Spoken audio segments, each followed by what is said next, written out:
Assalamualaikum warahmatullahi wabarakatuh.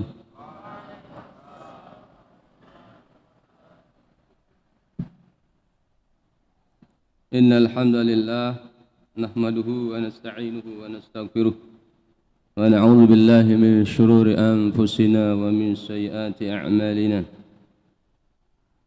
Man yahdihillahu fala mudilla lahu wa man yudlilhu fala hadiya lahu. أشهد أن لا إله إلا الله وحده لا شريك له وأشهد أن محمدا عبده ورسوله لا نبي بعده اللهم صل وسلم وبارك على سيدنا وحبيبنا وشفيعنا محمد وعلى آله وأصحابه أجمعين سبحانك لا علم لنا إلا ما علمتنا إنك أنت العليم الحكيم ربي اشرح لي صدري ويسر لي أمري واحلل عقدة من لساني يفقهوا قولي. قال تعالى في كتابه الكريم أعوذ بالله من الشيطان الرجيم بسم الله الرحمن الرحيم يا أيها الذين آمنوا اتقوا الله حق تقاته ولا تموتن إلا وأنتم مسلمون.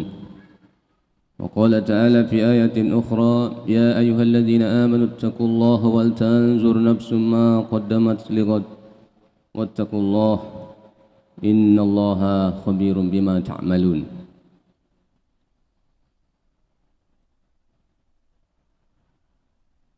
Ma'asyiral muslimin, hadirin bapak-bapak dan ibu-ibu jamaah salat maghrib yang insyaallah dimakan Allah Subhanahu wa taala. Alhamdulillah, mari kita di rumah Allah ini banyak mengingat Allah, memuji Allah dengan sama-sama melapaskan hamdalah alhamdulillahirabbil alamin.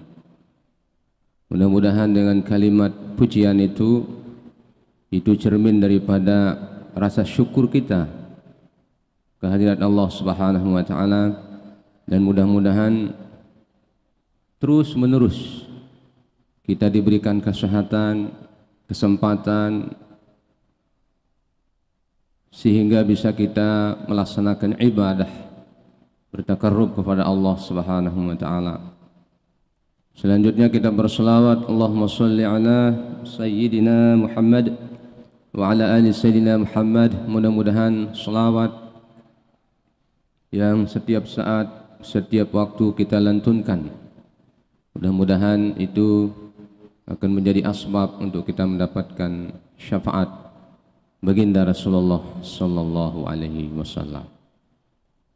Selanjutnya saya mengajak kita sekalian untuk selalu meningkatkan ketakwaan kita kepada Allah SWT, kualitas takwa kita kepada Allah SWT dengan selalu imtitharul awamirillah wa jitinabun nawahiyah, melaksanakan semua perintah-perintah Allah Subhanahu wa taala dan menjauhi semua larangan-larangannya. Mudah-mudahan dengan iman dan takwa yang bersemi dalam diri kita masing-masing itu bisa mengantarkan kita kelak saat-saat kita berhadapan dengan Allah Subhanahu wa taala. Bapak-bapak dan ibu-ibu hadirin serta pendengar di mana saja berada, mudah-mudahan kajian kita ini pada malam ini lebih baik daripada kajian-kajian kita sebelumnya. Ibadah yang kita lakukan pada hari ini mudah-mudahan lebih baik daripada ibadah-ibadah sebelumnya. Dan mudah-mudahan semua yang kita lakukan ibadah pada malam ini, sholat kita, belajar kita, majelis yang mulia ini, mudah-mudahan itu semua diterima dan diridhai Allah Subhanahu wa taala. Bapak-bapak dan ibu hadirin, insyaallah akan Allah Subhanahu wa taala.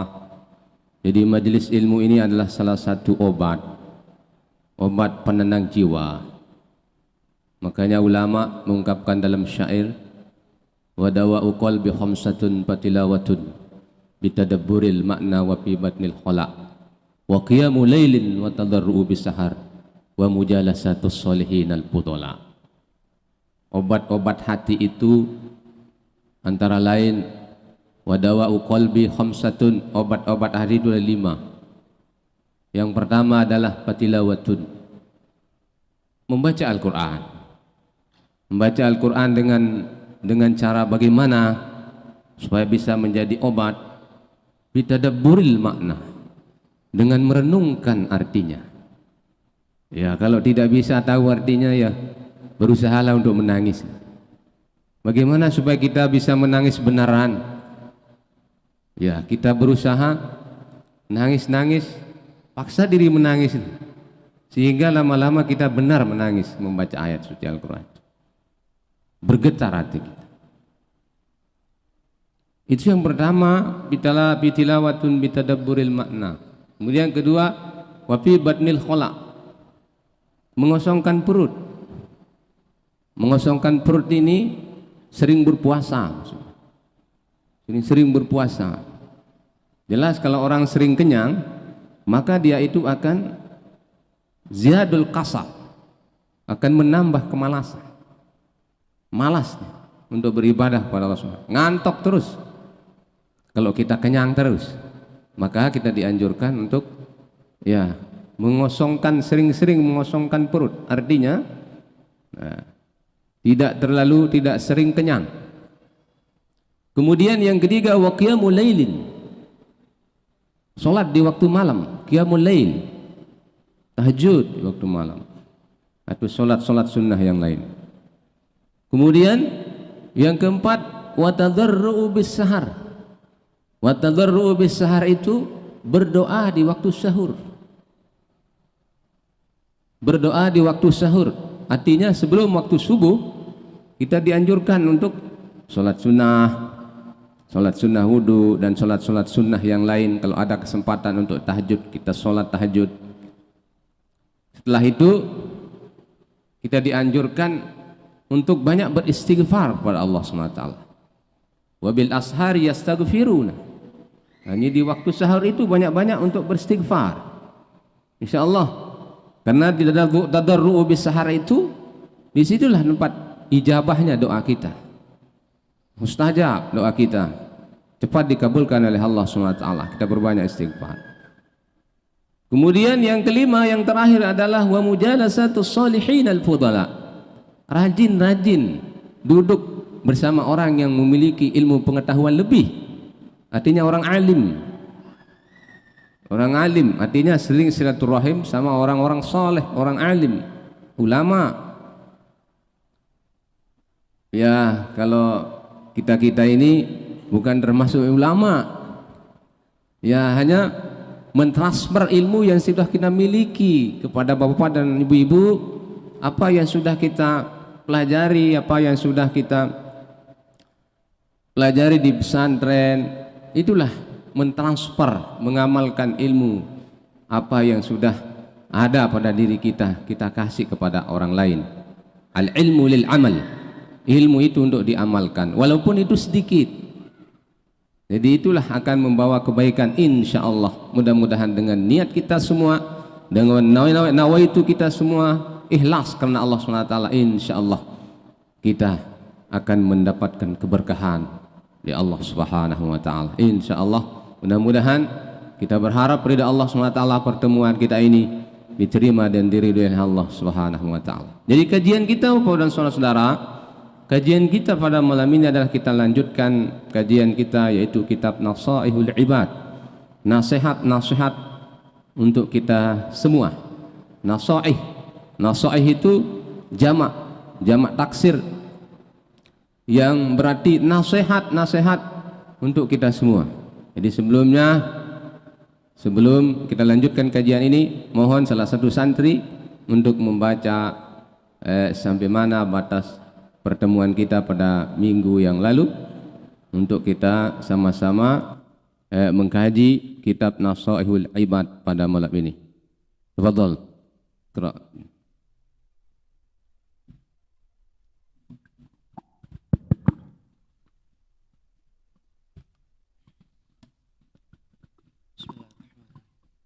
Qala al-musallifu rahimallahu ta'ala wa nafa'ana wal muslimin bi'ulumi fid daraini amin Allahumma amin. Bismillahirrahmanirrahim. Wal maqalatul khamisatu an Utsman radhiyallahu anhu. Hammud dunya zulmatun fil qalbi wa hammul akhirati nurun fil qalbi. Akhirati. Wa hammul akhirati nurun fil qalbi. Ay al-huznu fil amwaril muta'alliqati bil dunya. Ay al-huznu fil amwaril muta'alliqati bil umur jamak beri sebawah karena ada huruf jar. Bil umuril muta'alliqati.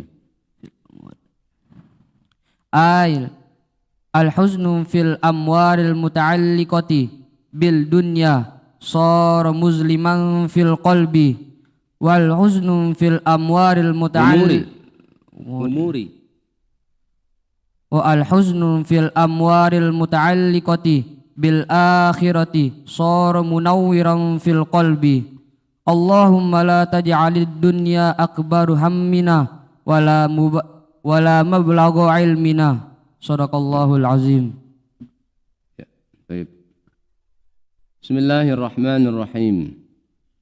Kajian kita pada malam ini adalah maqalah yang kelima. Wal maqalatul khamisatu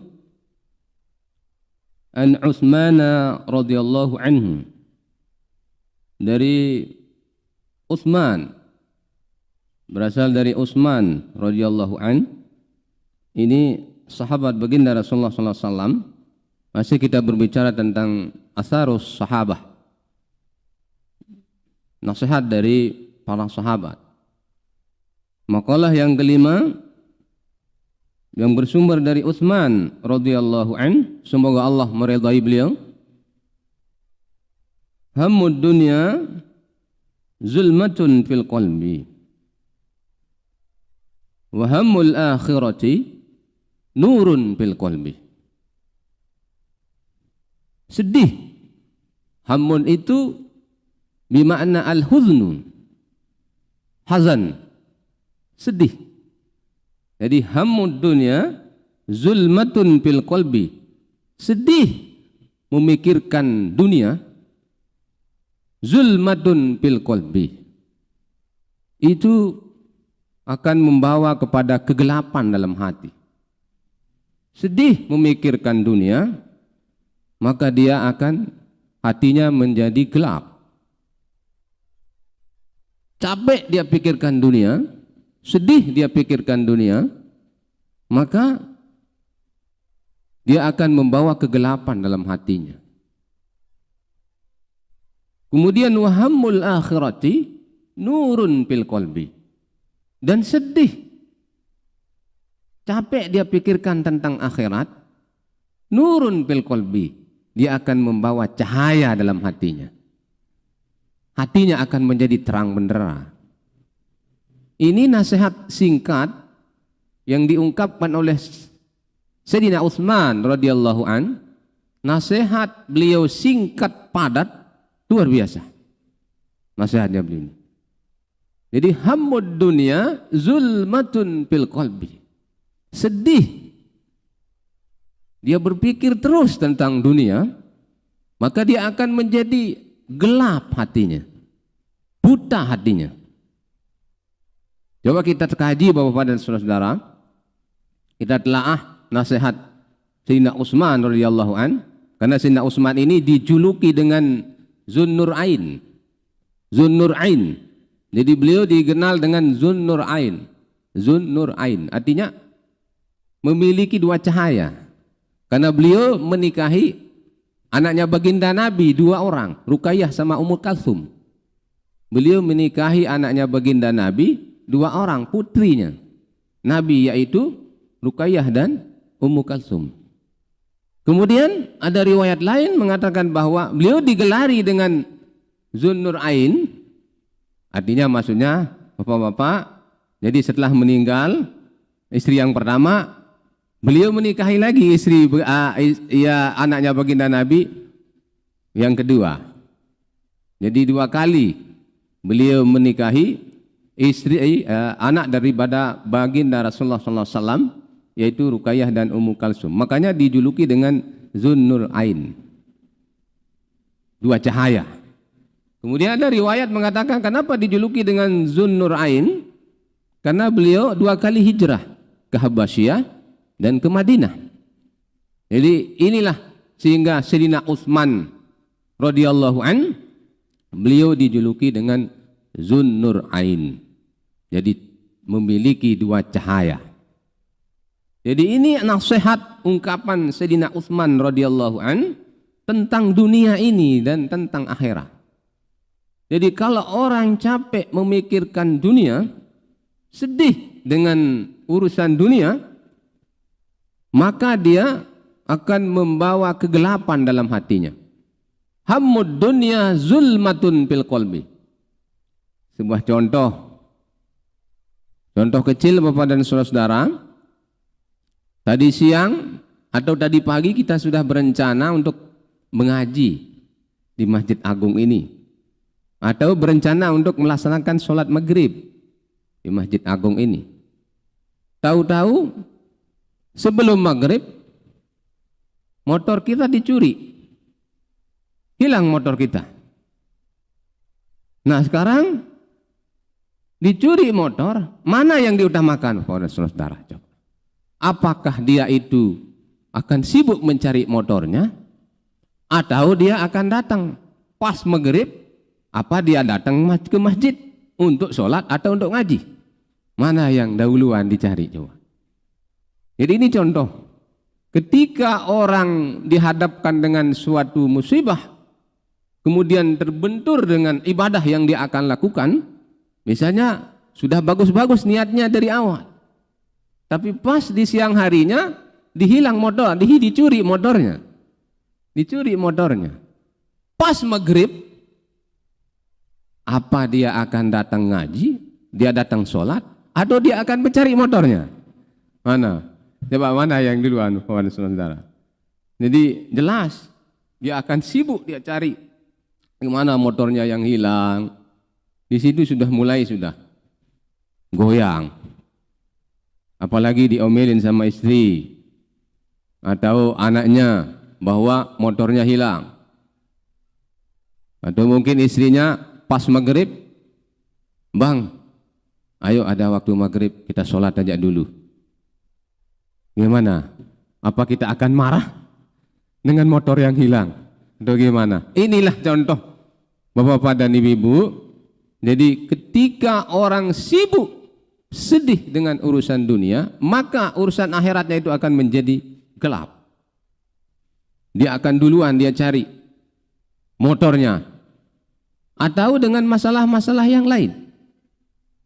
Dulu sebelum kita nikah, dia kepingin kita punya istri.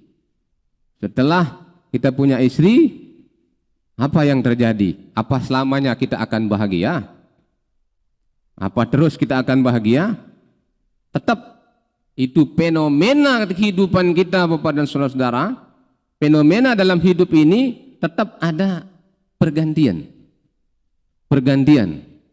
Kita sudah sedih, sudah bahagia, ada senang, ada susah, kemudian ada musibah, kemudian tidak akan mungkin seseorang itu terus-menerus akan menjadi bahagia. Tetap ada persoalan-persoalan yang dia hadapi. Jadi oleh sebab itulah, jadi orang yang terlalu memikirkan dunia, maka hatinya menjadi gelap. Wa mal hayatud dunya illa mata'ul ghurur. Tiadalah kehidupan dunia itu adalah yang memperdayakan, termasuk kesenangan saja. Tiadalah kehidupan di dunia ini kecuali itu akan memperdayakan dan kesenangan saja. Jadi oleh sebab itulah Bapak-bapak dan saudara-saudara, hubbud dunya ra'su kulli khati'atin. Cinta dunia itu adalah termasuk pemimpin daripada segala macam kesalahan kita. Terlalu cinta terhadap dunia, maka kita akan terbawa kepada arus, hati kita akan menjadi gelap. Tidak tutup kemungkinan fenomena yang terjadi di manusia ini sesuai dengan ayat Al-Quran. Kenapa orang itu terjadi sedih, berkeluh kesah? Karena memang ada dalam Al-Quran, innal insana khuliqa halu'a. Sesungguhnya manusia itu diciptakan dalam keadaan berkeluh kesah. Tetapi berkeluh kesahnya itu jangan sampai melebihi, jangan sampai melampaui batas, sehingga hati kita akan menjadi gelap. Segera kita mencari solusi ketika kita ada persoalan-persoalan yang berhubungan dengan kehidupan dunia. Mungkin sebelum kita punya harta benda, sebelum kita kaya, dulu kita miskin, rajin kita sholat. Rajin kita sholat. Ketika dia sukses usahanya, sukses dia memiliki kekayaan, maka sibuk dengan harta bendanya, lupa dengan sholatnya. Banyak yang terjadi. Dulu waktu sakit, rajin dia sholat. Setelah dia diberikan kesehatan oleh Allah, lupa dia kepada Allah Subhanahu wa ta'ala. Banyak itu fenomena-fenomena yang terjadi dalam kehidupan kita. Tidak akan mungkin bagi seseorang itu akan menghadapi sedih terus, atau susah, bahagia terus. Jadi tetap ada pergantian fenomena dalam kehidupan kita ini, silih berganti. Ada waktu kita sakit, kemudian sehat, ada sedih, ada bahagia. Itu kita sudah diciptakan oleh Allah SWT untuk itu di dunia ini. Kalau kita sudah berada di akhirat, tidak ada namanya sedih, tidak ada namanya, artinya tidak ada namanya musibah lagi. Kalau orang sudah masuk surga misalnya, tidak ada namanya musibah lagi. Kalau orang tidak mau dapat musibah di atas dunia ini, misalnya dia berdoa, ya Allah, semua urusan ya mengenai musibah ini, tolong jangan kasih saya musibah terus menerus. Maunya sehat terus menerus, jangan sampai saya musibah terus menerus. Saya tidak mau mendapat musibah terus menerus. Nah, itu tidak ada seperti itu, tidak boleh kita seperti itu. Semua ujian tetap ada pada diri seseorang. Bagaimana cara kita berdoa supaya ada solusi untuk kita mampu menghadapi ujian itu. Walanabluwannakum bisyai'im minal khawfi wal ju'i wa naqasim minal amwali wal anfusi wat thamarat wa basyiris sabirin alladzina idza asabathum musibah qalu inna lillahi wa inna ilaihi raji'un. Jadi ujian itu terus dihadapkan kepada seseorang. Oleh sebab itulah bagaimana kita berdoa kepada Allah supaya mampu menghadapi segala ujian itu. Ad-dunya la'ibun walahun. Jadi dunia ini adalah permainan yang melalaikan orang. Banyak orang lalai setelah dia mendapatkan kekayaan, harta benda. Jadi oleh sebab itulah ini nasihat Sayyidina Utsman ini adalah hammud dunya zulmatun fil qalbi. Jadi cinta, sedih, berpikir tentang hal-hal duniawi, sedih sampai dia kurus, dia memikirkan tentang dunia, maka dia akan membawa kegelapan dalam hatinya. Kemudian yang kedua adalah wahammul akhirati nurun fil qalbi. Sedih, berpikir tentang akhirat, maka dia akan membawa cahaya dalam hatinya. Gimana contohnya Bapak dan saudara? Contoh, kalau orang misalnya rajin tahajud, tahu-tahu bangunnya itu subuh, sedih apa enggak? Orang rajin tahajud ini, rajin tahajud, tiap malam tahajud. Ketika dia terlambat, pas waktu subuh, enggak sempat dia tahajud, sedih apa enggak? Sedih. Misalnya dia rajin berjamaah ke masjid ini, ke Masjid Agung, rajin dia berjamaah, sholat maghrib, sholat isya, pokoknya setiap waktu rajin. Tahu-tahu dia tidak dapat sholat jamaah, orang itu akan merasa sedih. Dengan kesedihannya itu nurun fil qalbi dia. Jadi hatinya akan bercahaya. Dia akan meningkatkan ibadahnya kepada Allah SWT. Dia termotivasi untuk beribadah kepada Allah SWT. Jadi dia setelah dia rajin tahu-tahu dia tidak sempat laksanakan ibadah. Ini dalam keseharian kita. Contoh lagi seperti misalnya sedih, bagaimana saya ini di alam barzah? Apa bagus nasib saya atau gimana? Bagaimana siksaan mungkar nakir? Apa saya mendapatkan siksaan apa enggak? Nah, jadi sedih dengan urusan-urusan yang dia akan hadapi nanti setelah dia meninggal. Di alam barzah dia pikirkan dari sekarang, bagaimana? Apa saya ini akan mendapatkan siksa atau gimana? Dengan dia bersedih itu, dia bisa meningkatkan kualitas ibadahnya kepada Allah SWT. Kemudian dia sedih juga memikirkan bagaimana nasib saya ini. Apa saya ini akan masuk surga atau masuk neraka? Dia berpikir sedih dengan amalnya gitu. Maka dengan cara dia bersedih, dia berpikir seperti itu, dia termotivasi untuk selalu dia meningkatkan ibadahnya kepada Allah SWT. Jadi itulah yang dianjurkan, bahwa kita selalu mengutamakan akhirat. Walal akhiratu khairul laka minal ula. Jadi akhirat itu yang lebih utama. Jadi oleh sebab itulah Bapak-bapak dan saudara-saudara, jadi sedih dengan urusan-urusan akhirat, insya Allah akan bernilai ibadah dan mendapatkan pahala di sisi Allah Subhanahu wa taala. Itu bisa termotivasi hati kita, dan hati kita akan menjadi nurun, cahaya di dalam hati kita kalau kita selalu memikirkan tentang nasib kita bagaimana di akhirat nanti. Apakah saya akan mendapatkan azab kubur atau gimana? Apakah amal saya ini sudah cukup atau gimana? Jadi dengan mengintrospeksi, mengevaluasi, muhasabah dirinya, maka dia akan bisa meningkatkan ibadah kepada Allah Subhanahu wa taala. Jadi kalau dia sedih dengan urusan-urusan dunia, nah itu yang tidak dianjurkan, maka hatinya akan menjadi gelap, buta hatinya. Diperingati sama orang saja tidak mau.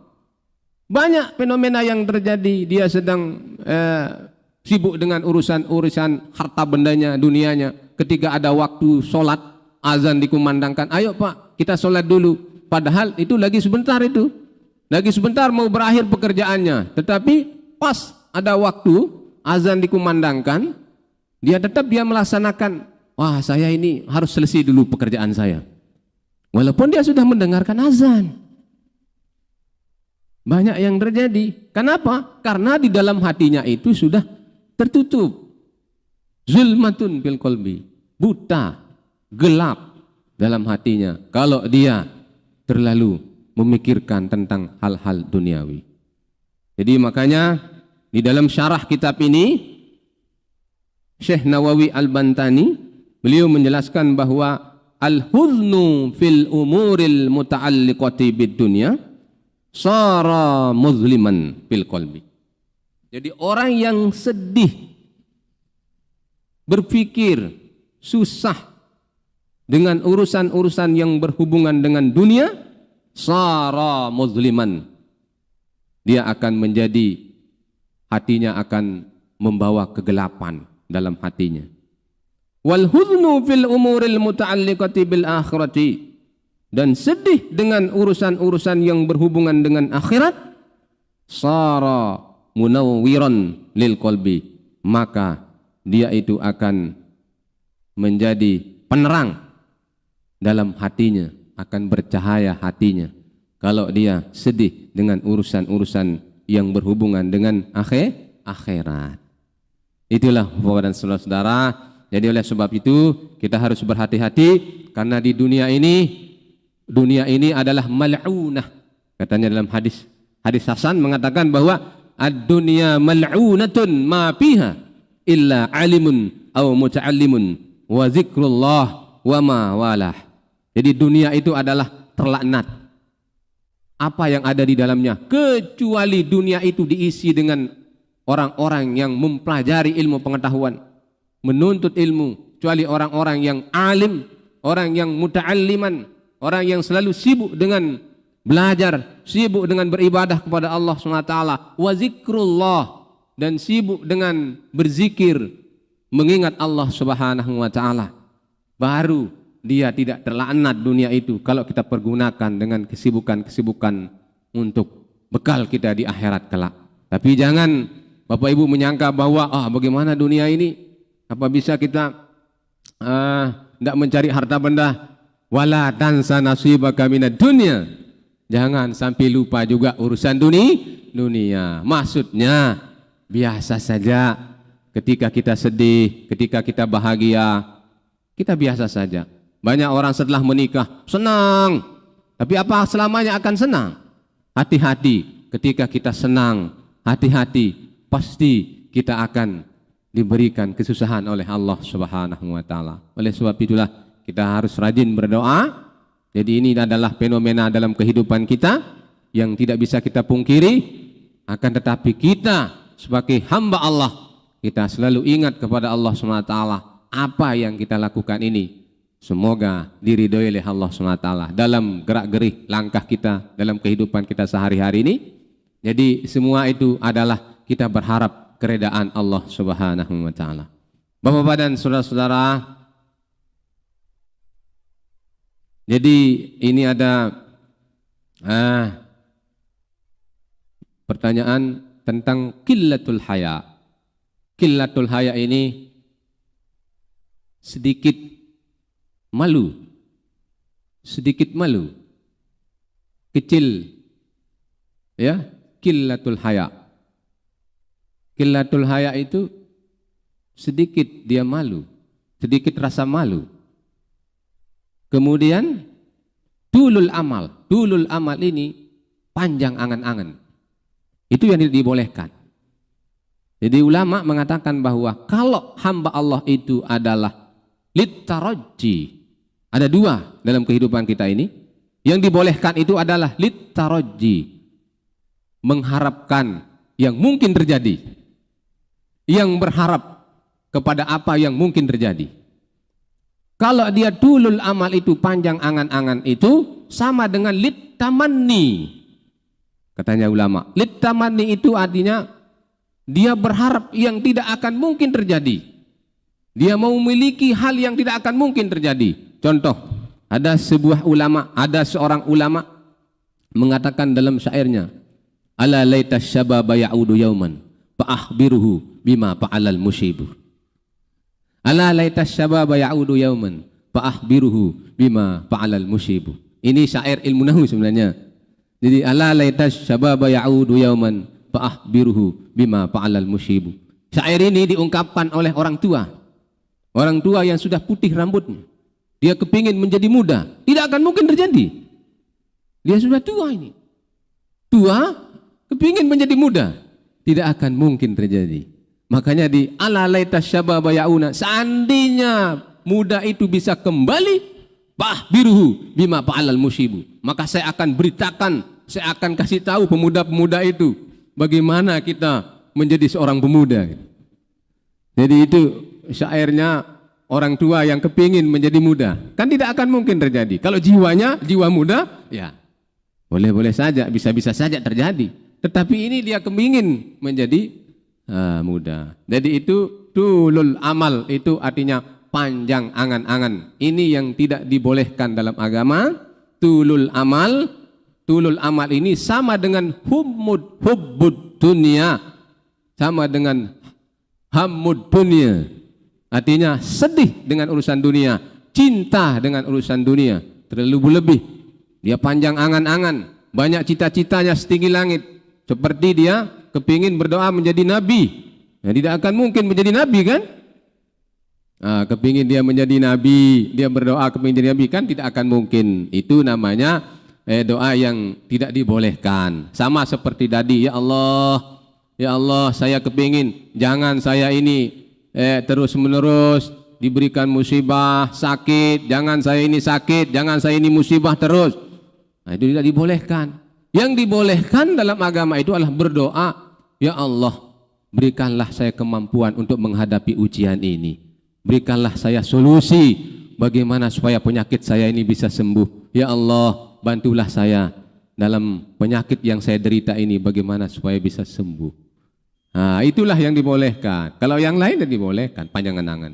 Ya, oke.